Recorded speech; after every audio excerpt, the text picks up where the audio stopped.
Assalamu alaikum wa rahmatullah wa barakatuh. Paix sur ceux qui suivent la guidée. Paix et bénédiction sur le prophète, sallallahu alayhi wa sallam, sur ses compagnons, ses amis, sa famille, ainsi que sur tous ceux qui le suivront de bonne foi jusqu'au jour du jugement. Alors avant de commencer, deux, trois petites remarques que je mets au début pour pas les oublier, parce que sinon après je divague dans mes propos et j'oublie certaines choses importantes. Euh, premièrement, je voudrais que les gens qui comprennent ce qui se passe, qui comprennent, n'oublient pas, parce que ça peut prêter à dépression ou à angoisse ou à déprime. Donc je voudrais que ce qu'on appelle, bon, ce que par exemple notre ami Skadi appelle les chercheurs de vérité, je voudrais que les gens qui ont ce discernement, le furqan, que les gens en fait n'oublient pas de remercier Allah. N'oublie pas de remercier Allah parce que je crois qu'on ne mesure pas à quel point c'est un grand cadeau et un grand privilège de comprendre ce qui se passe. Vous ne pouvez pas vous imaginer, ou je pense que peut-être vous imaginez avec votre entourage, moi en tout cas je le remarque très bien, vous ne pouvez pas vous imaginer à quel point des gens, même intelligents, même universitaires, même cultivés, tout ce que vous voulez, sont complètement à l'ouest.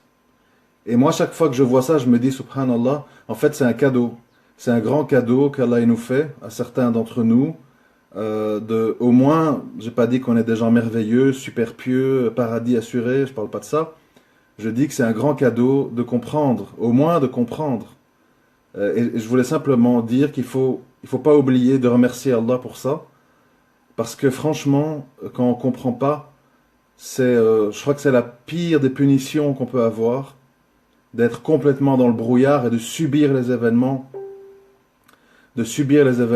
sans les comprendre ou en les comprenant de travers.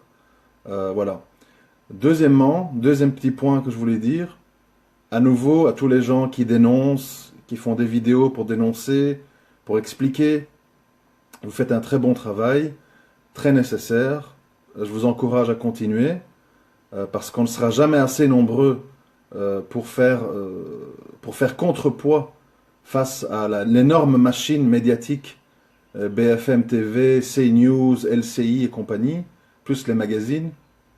On ne sera jamais assez nombreux pour faire un peu, modestement, contrepoids face à cet endoctrinement généralisé. Et donc, je vous encourage à continuer. Mais voilà où je voulais en venir, mais il faut faire très attention, parce que je me le suis dit à moi-même, donc voilà pourquoi je vous le dis à vous aussi. Il faut faire très attention à se mettre à la place des gens qui écoutent. Il faut comprendre que parfois, comprendre la réalité des choses, ça peut être très mal vécu. Ça peut être vécu comme un traumatisme, et ça peut mener à des choses graves telles que suicide, dépression, amertume constante, négativisme, voire terrorisme. Parce qu'il y a des gens, quand ils croient que tout est foutu, qu'on est encerclé, qu'ils contrôlent tout, eh bien, il n'y a plus d'espoir. Et ça mène à des réactions, parfois aux conséquences très lourdes. Je voulais simplement dire ça pour que chacun le garde à l'esprit, en tout cas ceux qui se soucient des conséquences de leurs paroles et ce qu'ils font. Et il faut toujours essayer aussi de donner des chemins, de donner des directives, parce que la dénonciation, c'est bien, c'est nécessaire, mais il ne faut pas s'arrêter là, parce que sinon les gens sont dans un grand chaos moral qui peut mener à tout ce que j'ai dit. Et ça peut être donc finalement contre-productif. Je voulais juste dire ça, parce que j'estimais qu'il fallait le dire. Après, certains diront ça tombe sous le sens, peut-être, mais on perd rien à prévenir. Bon. Alors moi, contrairement à certains autres, je sais pas comment on appelle, moi, personnes qui s'expriment en public, je voudrais pas tomber dans comment on va dire, l'orgueil et un peu la suffisance en disant je vous l'avais dit, machin, etc. Moi, personnellement, je préfère une attitude plus modeste parce que franchement, et là on rentre dans le vif du sujet, franchement, je n'aurais jamais cru. Je le dis honnêtement, hein. Après, on peut dire que je suis naïf. Possible que je suis encore naïf, oui, c'est pas impossible. Franchement, je n'aurais jamais cru possible d'assister à ce spectacle grotesque, et fou, auquel nous avons assisté dimanche soir. Je ne sais pas pour vous, en tout cas moi, pour ceux qui me suivent sur Facebook, j'ai été tétanisé. Alors on m'a dit, ouais mais quoi, tu croyais quoi qu'il allait faire une investiture dans une mosquée?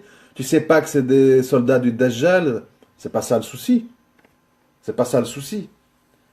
Le souci, c'est que je n'aurais jamais cru que ces gens allaient se sentir tellement tout-puissants et tellement dominants au niveau des cœurs et des esprits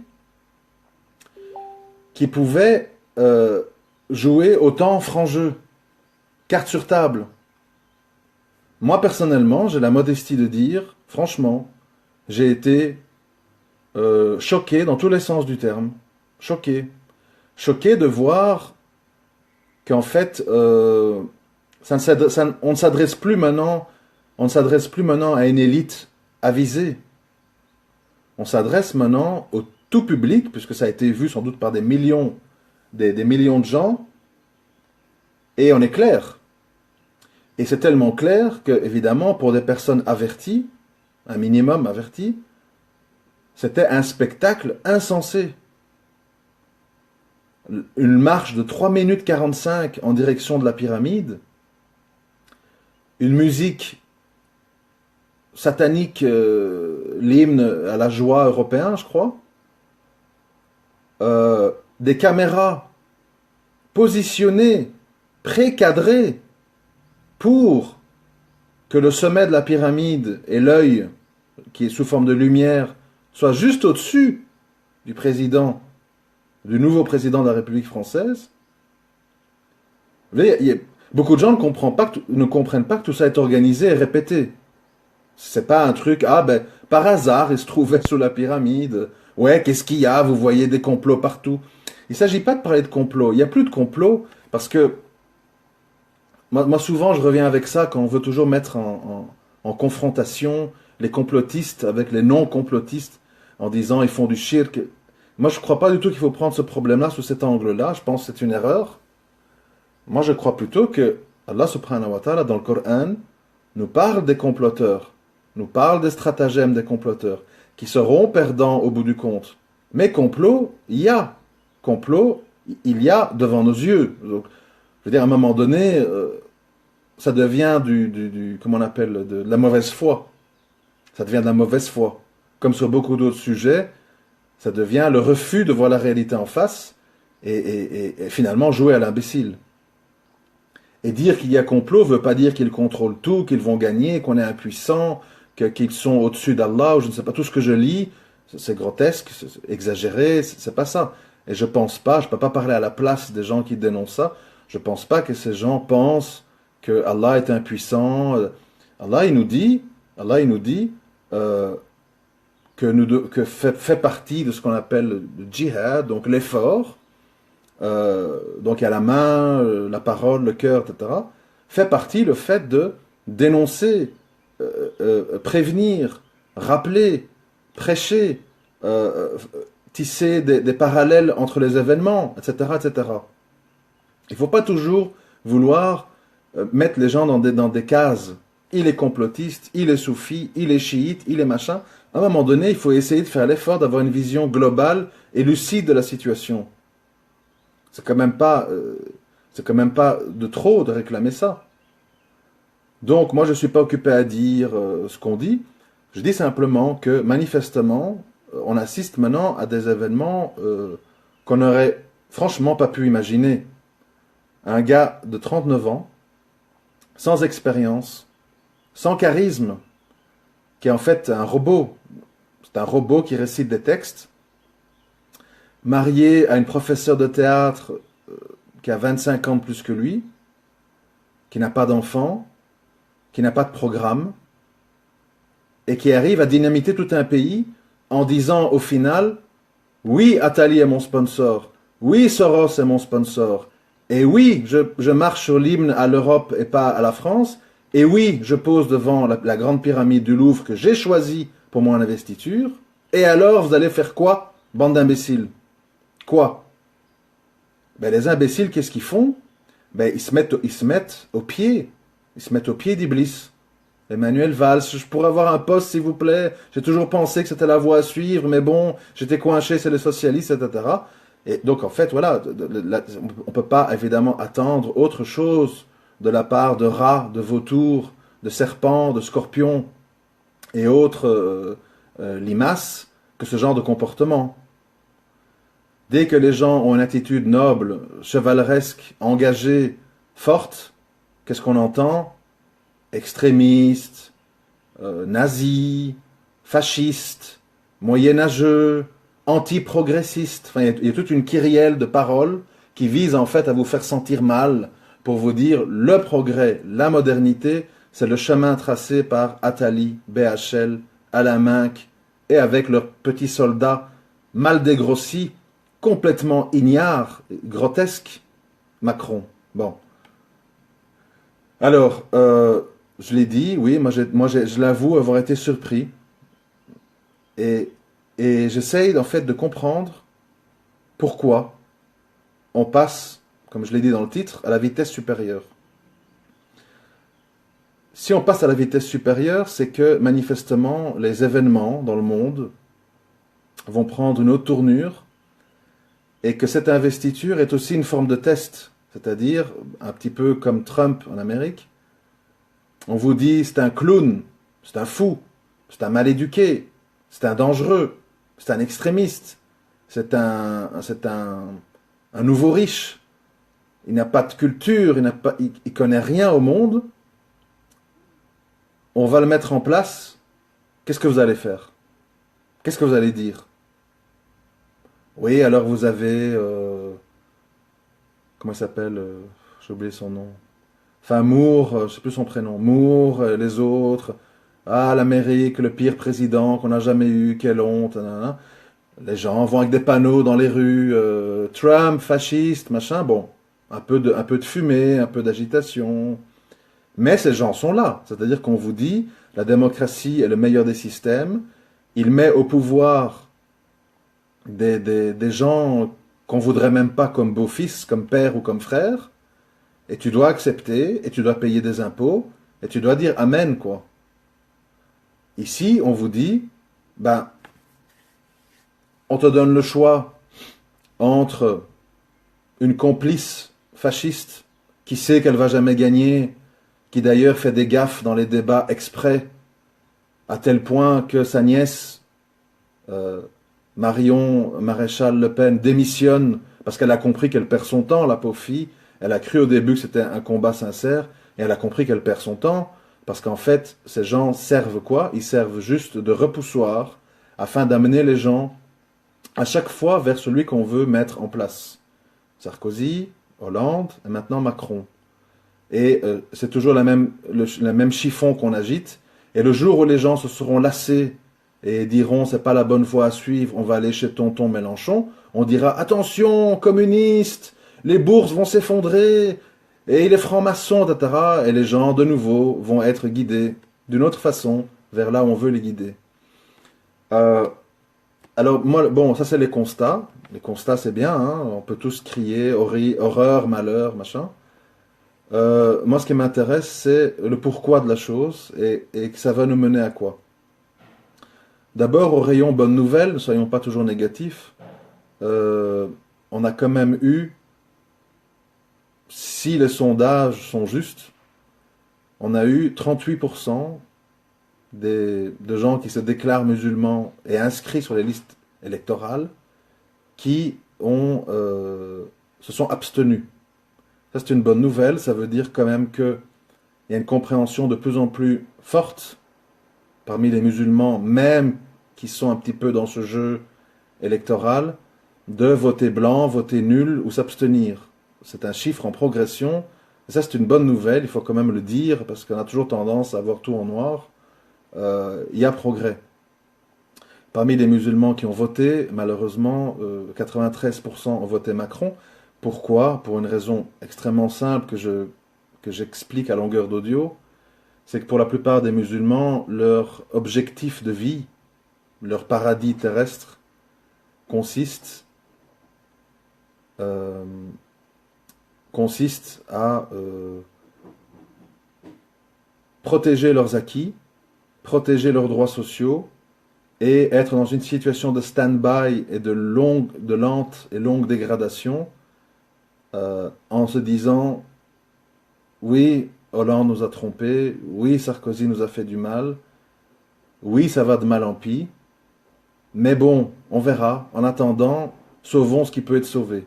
C'est un petit peu ça, en fait, la démarche, qui amène à ce que on vote pour quelque chose de complètement fou, tel que Macron, comme je l'ai dit, clairement, un agent parachuté, tout est là pour le prouver, je ne peux pas expliquer en détail, ce serait fatigant et lassant. Et donc les musulmans qui ne votent pas ou qui ne comprennent pas comment 93% des musulmans votants ont voté Macron, c'est tout simplement parce qu'évidemment ils ne veulent pas d'une ouvertement, une femme ouvertement raciste et qui va évidemment clairement toucher à leurs acquis. Ils se disent, voilà, bon, avec lui on gagne du temps. On gagne du temps, on verra bien. Oui, je sais qu'il y a BHL, oui, je sais qu'il y a Attali, oui, je sais que c'est un agent de Rothschild, oui, je sais qu'il n'a pas de programme, oui, je sais qu'il a dit qu'il va suivre les pas de l'Amérique, qu'il va lutter contre les associations qui portent atteinte à la République, dont l'UOIF, etc. Mais bon, comme les restes de Français, ils se disent, on va quand même pas laisser Marine gagner. Voilà. Mais ce que j'ai aussi mieux compris durant cette élection, que j'avais pas bien compris avant, franchement, j'ai compris pourquoi Marine Le Pen a évincé son père. J'ai compris pourquoi son bras droit est un économiste homosexuel. J'ai compris pourquoi tout le discours, comment on l'appelle, judéophobe ou antisémite a été écarté. C'est tout simplement parce que pour ratisser plus large et pour vraiment faire barrage à des partis tels que le parti de Fillon, donc en fait qui sont les catholiques et les retraités, eh bien, petit instant parce qu'il y a une tondeuse, je vais fermer la fenêtre. Voilà, voilà. Tout simplement pour faire barrage à, on va dire, les gens conservateurs, réactionnaires, catholiques, etc. Il fallait évidemment brasser un peu plus de monde que les traditionnels 10 à 18% du noyau dur du Front National. Noyau dur qui se reconnaît beaucoup plus dans Le Pen père et dans Marion Maréchal que dans Marine.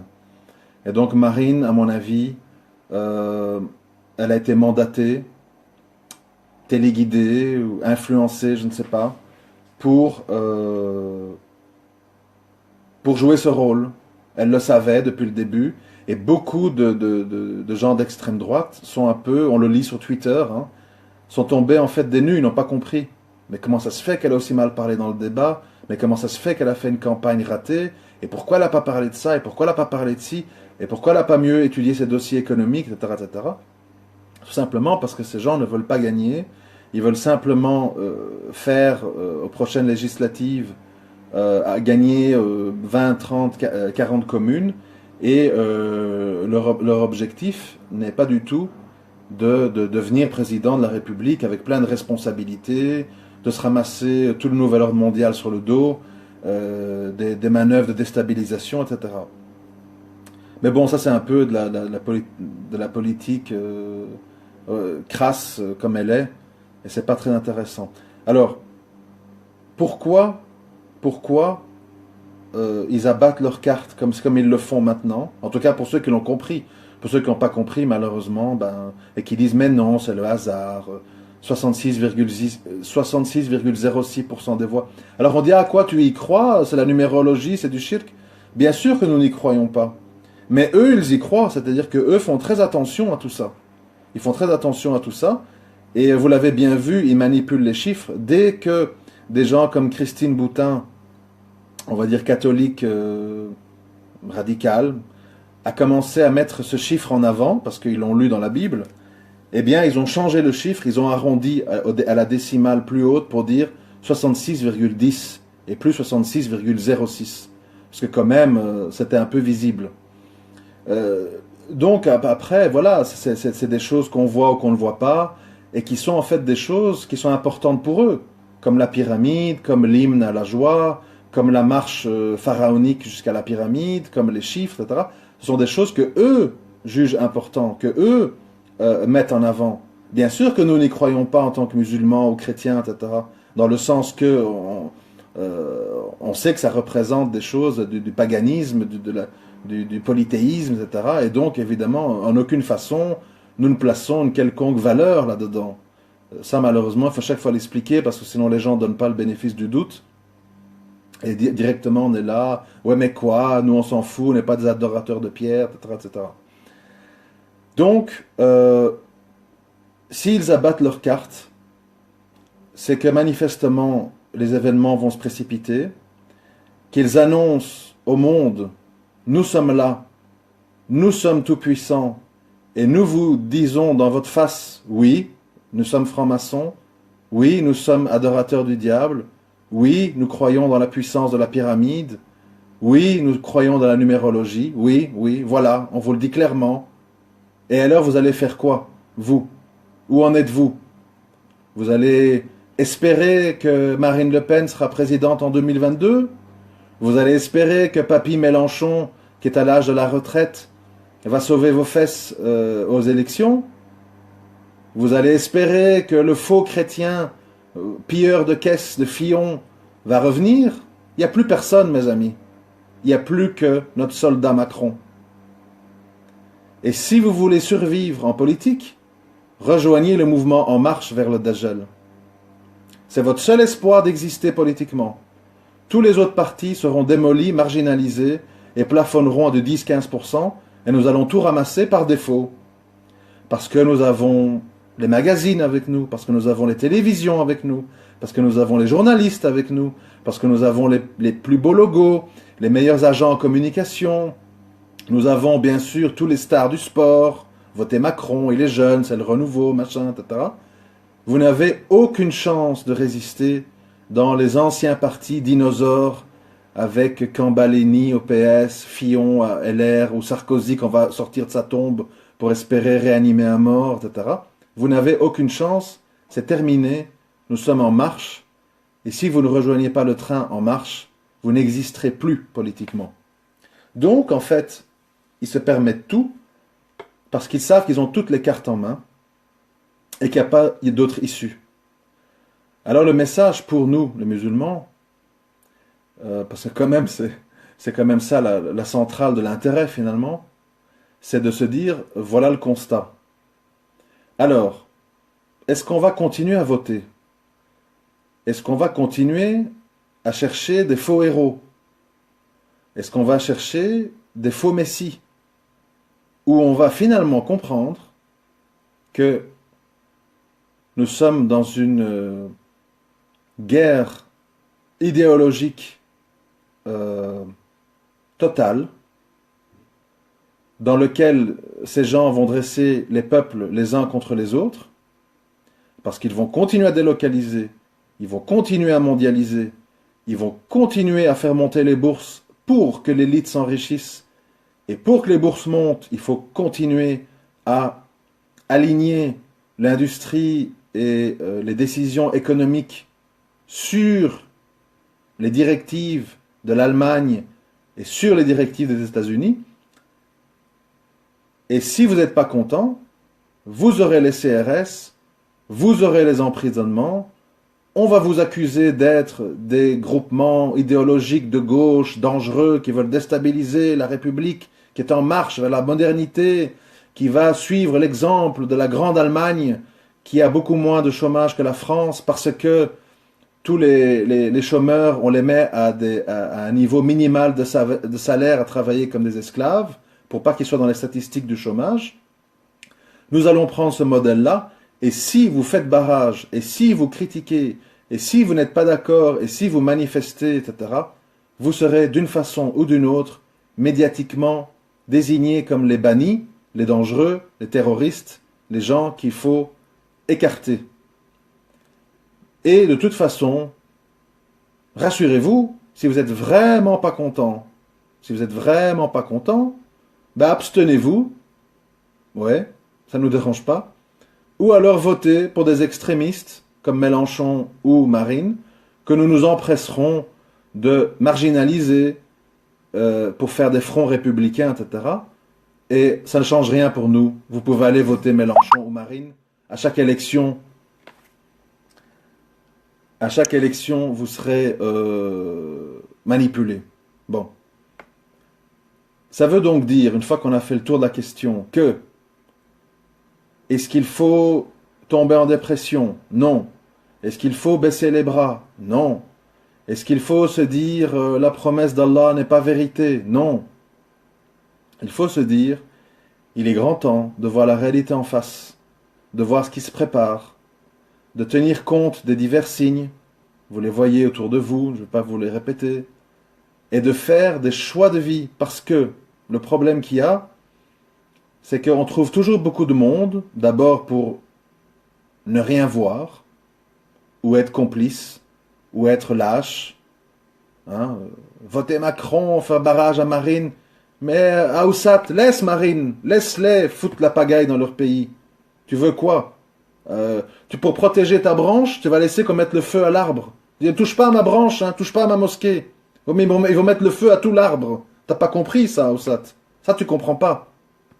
Laisse-les, ne te salis pas, ne te mouille pas à défendre un soldat d'Iblis et à inciter des milliers de gens qui t'écoutent à faire comme toi. Non, on a préféré dire, attention, on rentre dans la combine, quoi. On rentre dans la combine comme des imbéciles. Au lieu de dire, bon, on a compris, on nous prend pour des cons, on nous fait voter ou pour le banquier de Rothschild, ou pour une pseudo-nazie, machin, les camps, les chambres à gaz vont rouvrir, etc.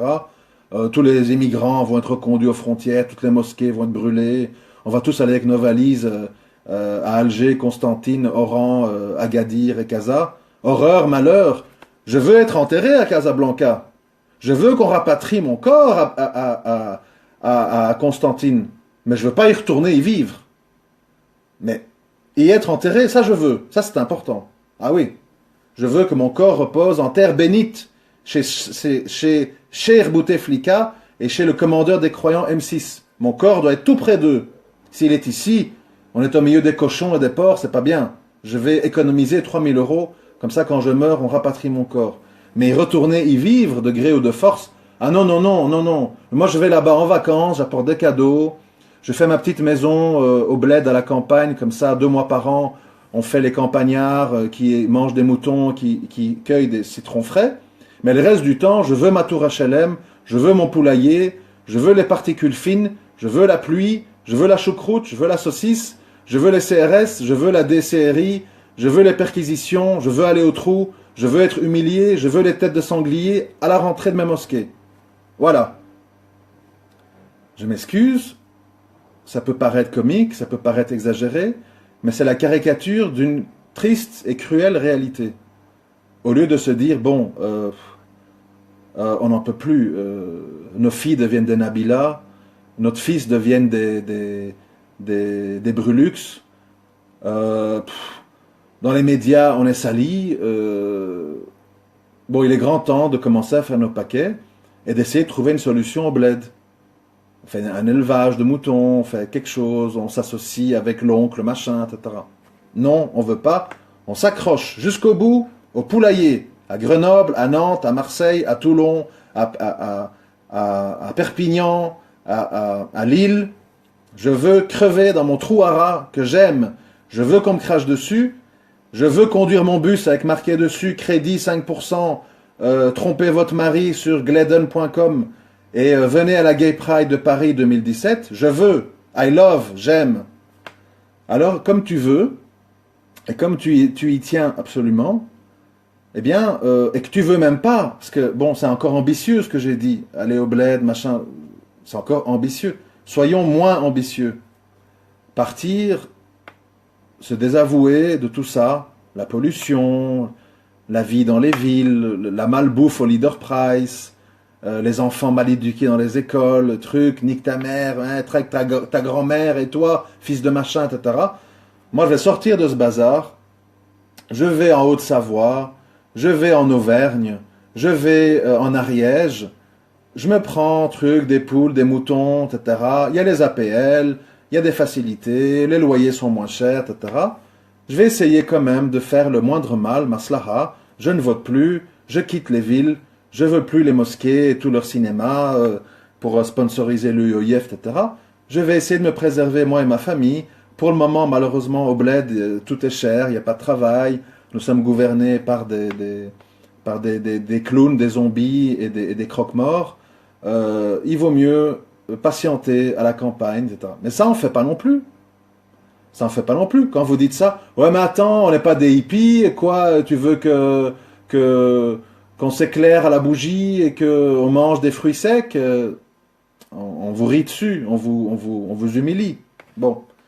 Alors, malheureusement, à un moment donné, la facture doit arriver. À un moment donné, la facture va arriver. Si vous êtes chez vous, vous laissez la lumière toute la journée allumée, vous avez deux frigos, vous avez des micro-ondes, vous ouvrez tous les robinets, etc. Ben, à un moment donné, vous aurez des inondations, vous aurez les plombs qui vont sauter, et vous aurez des grosses factures d'électricité. C'est normal, c'est logique, il ne faut pas être scandalisé. Donc maintenant, on en est là, et donc, face à ce constat, il faut pas... Enfin, il faut pas... Vous pouvez continuer à avertir les gens, comme les gens le font à distance, hein, par YouTube, par Facebook, poster, prévenir, démontrer, etc. On ne sait jamais, ça peut influencer des gens, donc ça, il faut le faire. Mais vous devez penser aussi à votre propre protection, votre propre avenir, et voir la réalité en face. Je veux dire, comprenez-moi, vous vivez, enfin nous vivons, ouais, nous vivons dans un pays, dans des pays où, à chaque fois qu'un camé, qu'un homo, qu'un désaxé, qu'un ancien braqueur qui vient de sniffer deux rails de coke prend un camion et tue des gens, on dit on a entendu Allahu Akbar, c'est les musulmans. On n'a aucun contrôle sur tout ça. Vous comprenez? On ne peut pas empêcher qu'il y a un fou par mois qui sort d'un asile, de psychiatrie, de prison, de je sais pas quoi, de son quartier, et qui fasse une action violente. Et on va toujours vous dire, ah, chez lui, il y avait un Coran. Ah, il y avait un Coran. Ah, ok. Chez lui, il y avait un tapis. Ah, il y avait un tapis. Ok. On a retrouvé un autocollant avec marqué Bismillah sur sa voiture. Ah, oulala, ça explique tout. Bon. On peut pas empêcher ça. Et on vit comme ça, d'attentat en attentat, de salissure en salissure, de reproche en reproche, d'humiliation en humiliation. Oui, alors tout le monde arrive à la télé, hein. Cusco Morisset, machin, Dati, Mohamed Sifawi, enfin toute la bande à Bouboule. Tout le monde arrive, oui, c'est à cause du fascisme vert qui endoctrine dans nos quartiers. Il faut arrêter tous les animateurs de quartier qui sont un tant soit peu influencés par l'islam. Donc, à chaque fois, vous allez vous retrouver à devoir vous justifier, à faire profil bas. On passe du djilbab au hijab, du hijab au bandana, du bandana aux cheveux avec un chignon, etc. Parce qu'il faut toujours reculer, reculer, reculer. Un petit peu à l'image de beaucoup de gens, hein. Sifawi, Tariq Ramadan, ils avaient d'abord des barbes, et puis des poils, et puis plus rien. Parce qu'il faut toujours être dans une logique de je suis pas, je suis pas, je suis pas. C'est pas une vie souhaitable. C'est pas une vie honorable. Alors je veux bien, je suis tout à fait d'accord avec vous, puisque je le vis, qu'il n'y a pas de solution facile.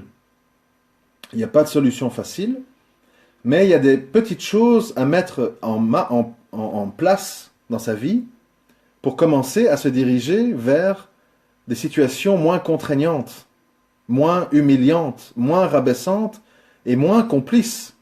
Parce que je vous l'ai déjà dit, si vous ouvrez une mosquée à Grenoble, à Lyon, partout, il est logique, vous engagez des frais, vous engagez des projets, il y a toute une population qui est en attente d'un local où prier, la prêche le vendredi. Automatiquement, mathématiquement, vous allez commencer à devoir composer et vous allez devoir commencer à dire des choses que vous n'avez pas envie de dire peut-être. La République, il faut voter, il faut s'impliquer, le crédit, c'est pas si grave, parce que ceci... Bon, vous allez commencer à rentrer dans une spirale dans laquelle vous voyez qu'ils rentrent tous. Oubrou, IQSEN, El Jai, etc. Pourquoi? Parce qu'ils ont des locaux, parce qu'ils ont des gens, parce qu'ils ont des fans, parce qu'ils ont toute une infrastructure à maintenir en place. Donc, il faut dire des choses, il faut faire des choses qui vont permettre que cette mécanique puisse perdurer dans le temps. C'est logique, c'est normal. Moi, personnellement, je trouve que c'est un mauvais choix, parce que je pense qu'à la limite, la vérité n'a pas de prix, le désaveu n'a pas de prix. Ça veut dire que s'il faut prier à 4 dans un appartement plutôt que dans une mosquée à 300, c'est pas la fin du monde. On prie entre voisins, pourquoi pas? Pourquoi est-ce qu'il faut se retrouver devant Aousat, IQSEN, El Jai pour avoir une prière validée devant Allah? Moi, j'ai jamais compris ça.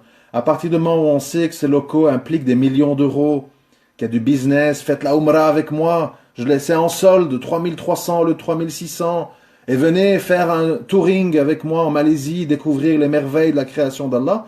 À partir du moment où on comprend que c'est un business, il faut savoir, est-ce qu'on veut être dans l'islam business ou est-ce qu'on veut être dans le tawhid, dans ce que Allah agrée.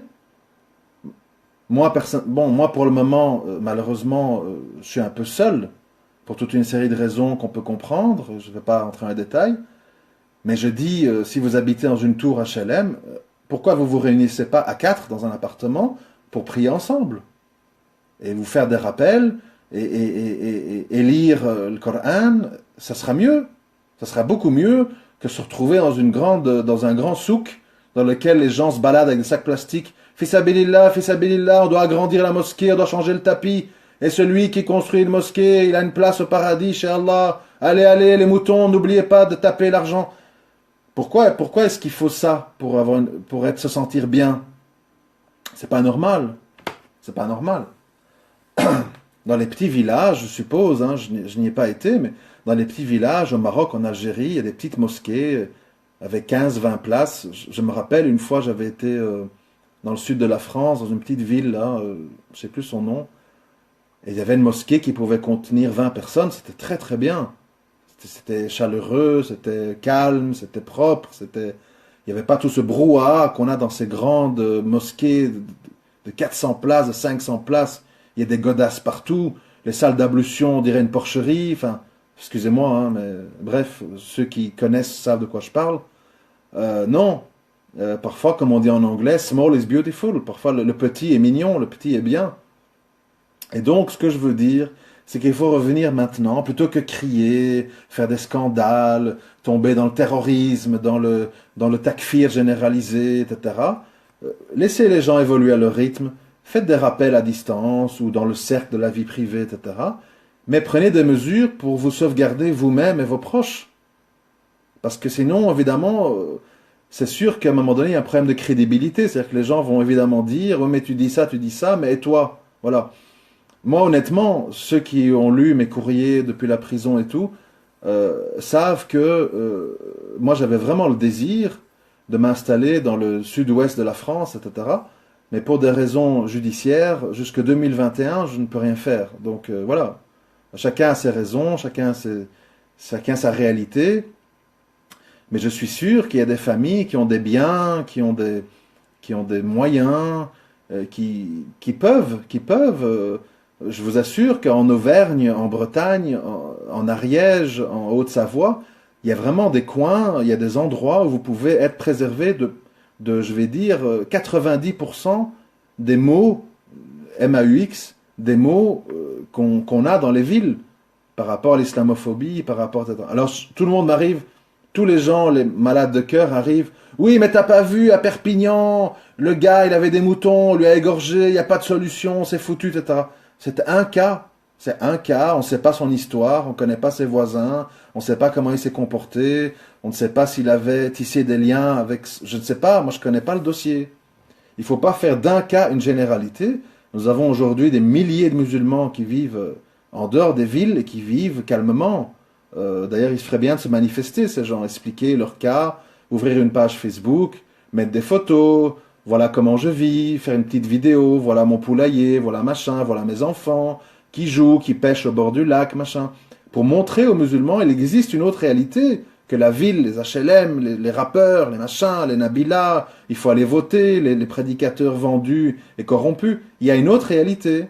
Et cette réalité passe par aller sur Internet, taper www.leboncoin.fr ou comme, je sais plus, aller dans immobilier, location, et chercher les régions, et puis essayer de trouver un petit travail à mi-temps pour avoir un revenu fixe. Et l'autre mi-temps, on fait une activité d'indépendant, d'artisan, etc. Il y a des choses à faire. Évidemment, n'attendez surtout pas que messieurs El Jai, Iqiyoussen, Oubrou vous parlent de ça. Eux, ils veulent surtout pas ça. Reste dans ma mosquée, paye, mets tes enfants dans nos écoles privées, la charia, notre charia, c'est la République, etc. Ils vont pas vous dire, prends l'exemple des altermondialistes et des gens bio, machin. Non, non, ça c'est des marginaux. Nous, on se mêle aux gens, on fait dawa au milieu des gens, etc. Évidemment, pour deux personnes qui se convertissent à la mosquée, Allahu Akbar, on fait des convertis, etc. On ne vous parle pas des 55 maghrébins qui quittent l'islam et qui sont dans les décapotables avec un joint en bouche et Brulux dans la radio. On vous parle des deux convertis qui sont venus se convertir.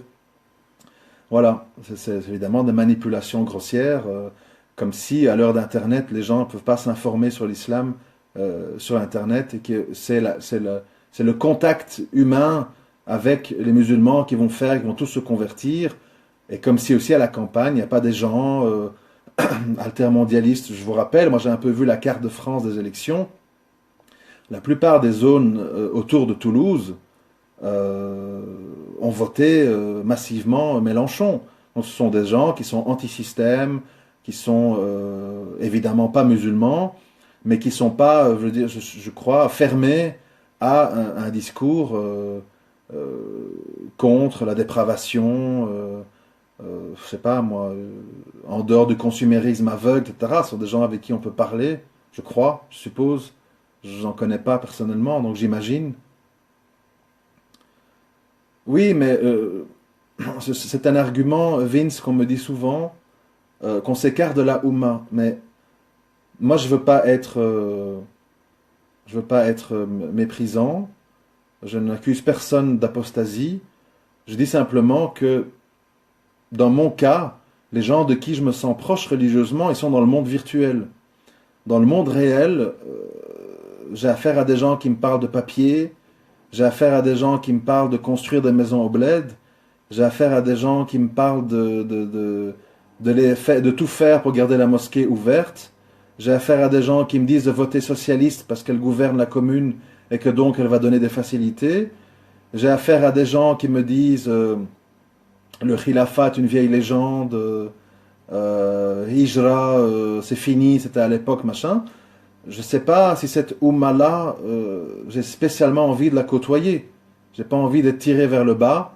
Et j'ai surtout pas envie de servir de punching ball ou d'épouvantail à un sans-papier qui, pour avoir ses papiers, va mentir sur ma personne aux autorités pour dire, vous voyez, j'ai trouvé des extrémistes, alors je peux faire venir maman du bled, vous m'avez promis que vous me donnerez un visa si je vous aidais à trouver des extrémistes dans les mosquées.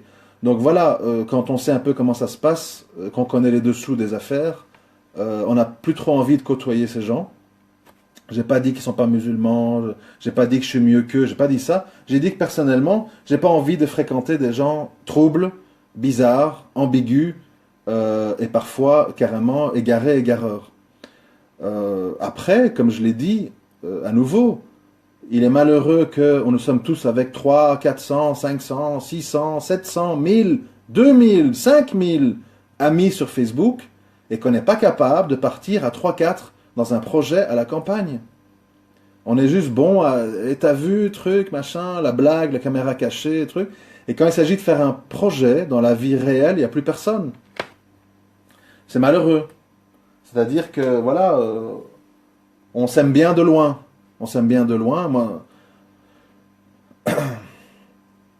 Et puis, enfin, ça dépend qu'est-ce qu'on appelle mosquée. Pour moi, une mosquée, c'est un lieu où plusieurs musulmans se rassemblent pour prier. C'est pas un endroit où il y a des gros murs en béton avec des gros tapis pleins de musc, où il y a un imam qui fait les gros sourcils et qui vous humilie tous les vendredis. Je sais pas. Enfin, chacun a sa conception des choses. Hein, mais en tout cas, pour pas nous égarer de sujet et pour conclure, pour pas être trop long, on me reproche beaucoup d'être trop long. Je m'en excuse.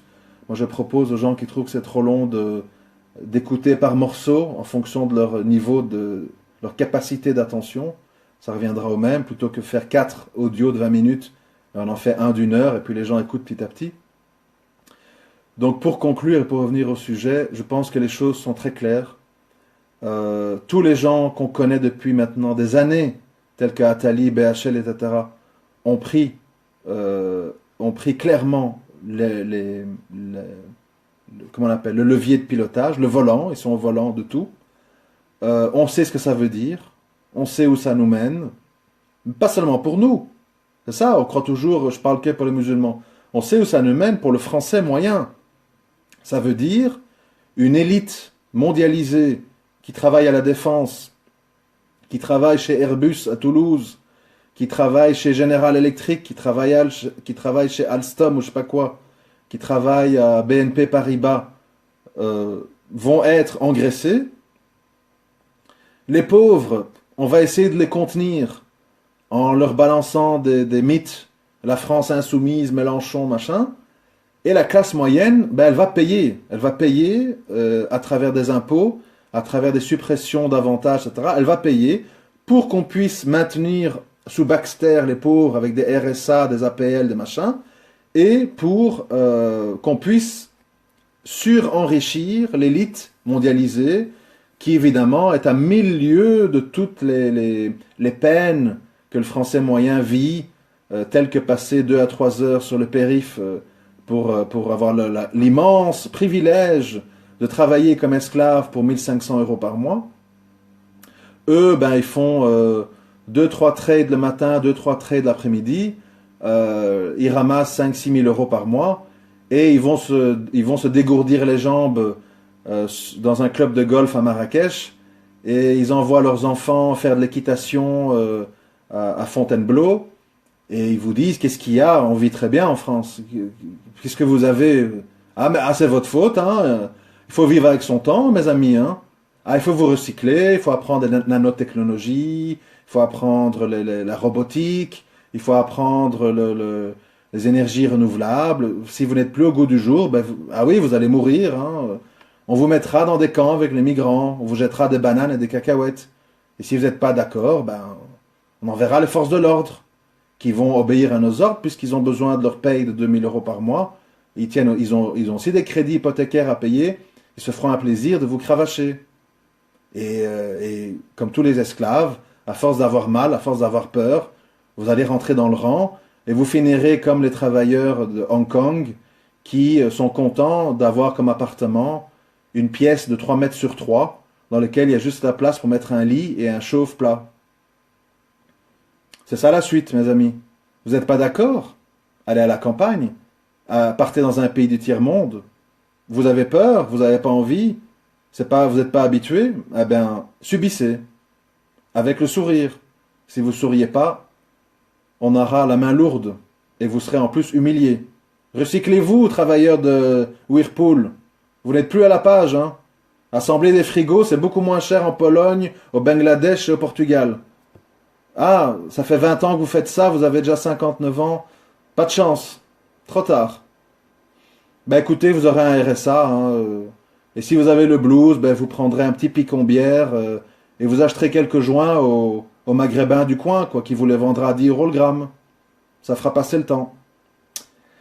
C'est comme ça que ça fonctionne, mes amis. C'est très triste, mais c'est soit on a le courage de prendre sa vie en main, de prendre certains risques, des risques qui peuvent être très mesurés, franchement. J'appelle pas à des grandes révolutions, à tout changer du jour au lendemain, des petites choses. Mais si on veut rien changer, si on veut suivre le mouvement, et si on veut être un mouton qui passe de la mosquée au bureau de vote au HLM, en passant par le Leader Price, eh bien, comme tous les moutons, on finit tondu, égorgé et vendu en barquette halal Isla Délice. Voilà. À très bientôt, Inch'Allah. Assalamu alaikum wa rahmatullah wa barakatuh.